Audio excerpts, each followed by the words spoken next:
What's up, guys? I'm gonna walk you through my trades today. And I'm not super happy with it, but we are in the green and there's a lot of lessons to take away from today. So I want to, just share those with you guys. So real quick, we'll look at my P&L because that's very important. Ending with a P&L of 211 across five top step accounts. So that's $1,000. We can see I started red today. I was down about $100 and then came up to end plus $200. So looking at the trades, I don't want to show you guys the whole market yet because I just want to go over the trades, how I saw them. And, you know, I don't want to show too much hindsight here.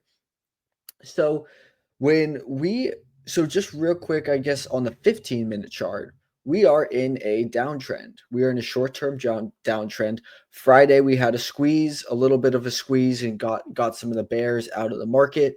And today, who knows what's going to happen? Are we going to continue to rally going into CPI? Are we going to hold that downtrend? Are we going to consolidate? All of these are potential options. We don't know what's going to happen yet.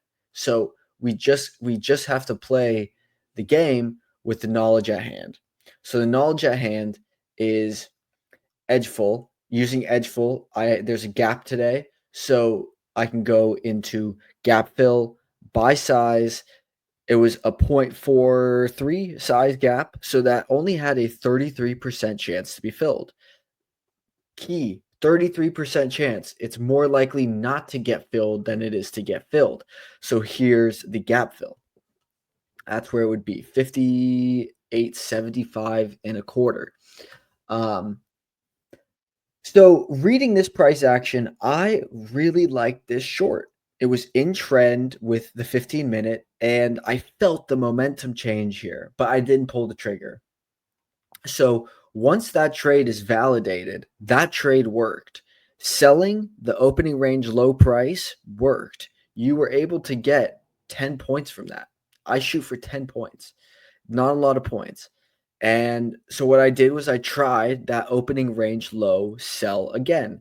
We rejected opening range low and I took a loss. I ended up cutting it right here. It was on this candle. As soon as it closed above these wicks, I cut the trade. I'm out.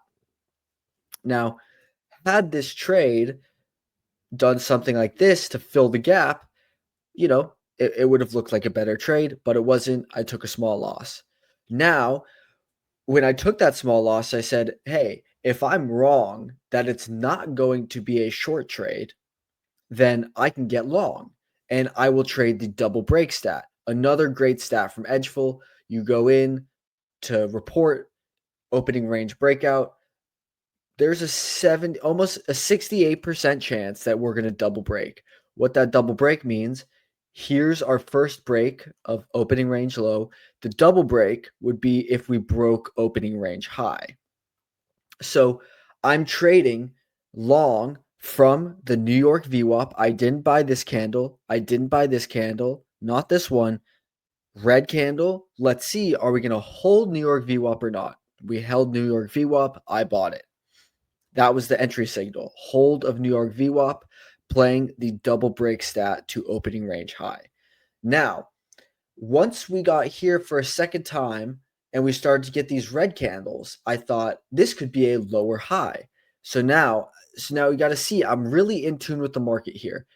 Here's your higher high, and then here's your lower high in trend.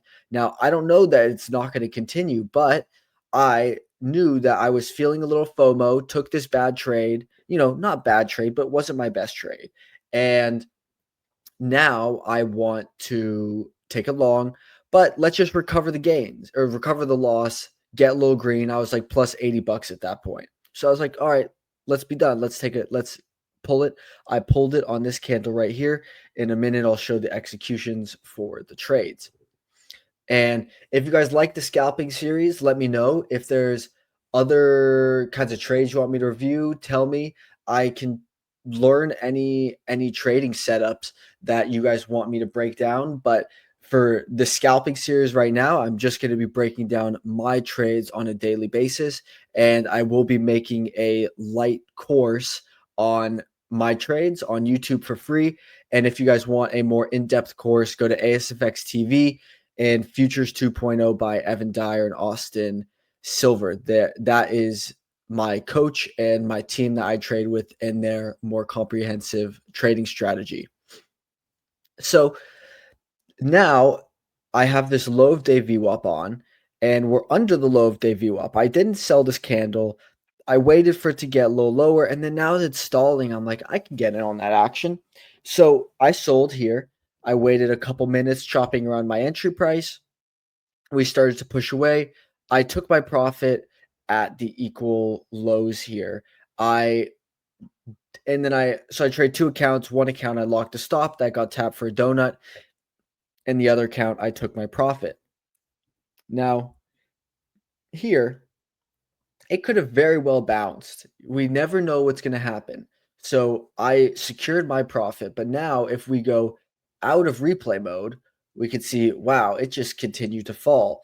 I must have left a lot of money on the table. Well, maybe I did leave some money on the table, but when you see my average winning day is 170, 150, 180, and I made 211 today, can't be too upset about that. If my losing day is 170, but I'm winning way more than the rest, I'm winning way more than I'm losing, and my winners are bigger than my losers, I'm going to be net profitable at the end of the year. So as it continued lower, there were a couple of low of day VWAP breaks that you could have gotten a couple points with, but those are the trades that I took today. I hope you guys learned something, and like, comment, subscribe. Let me know what other kind of videos you guys want me to make. I am a full-time day trader, and I'm going to be documenting that journey for everyone.